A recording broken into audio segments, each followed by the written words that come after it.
So I just finished reading Kindred by Octavia Butler. This is my second book I've ever read by her. I first read Parable of the Sower, which is my personal favorite book ever. And yeah, I just wanted to talk about this one. So initial impressions is I really enjoyed it. As much as you can enjoy a story like this one. The basic premise of the story is this woman called Dana. She's an African American lady in the 1970s. She's married to a white man called Kevin.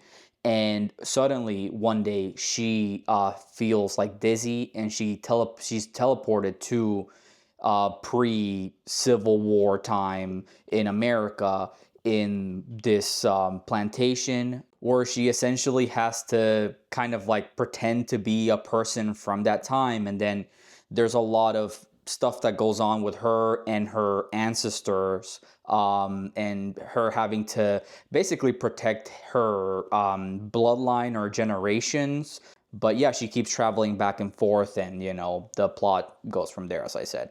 But yeah, this book is really good. I think this is the kind of book that I would have loved to read in high school. It just feels like an important reading that really puts you into the mind and psychology of of slavery and of being a slave. And there's so much. Octavia Butler does such a good job with her writing to make you feel for Dana. It's all written in her perspective and make you really believe how like weird and conflicting it is for her to be traveling back and forth and feeling like a more normal human being, the 1970s.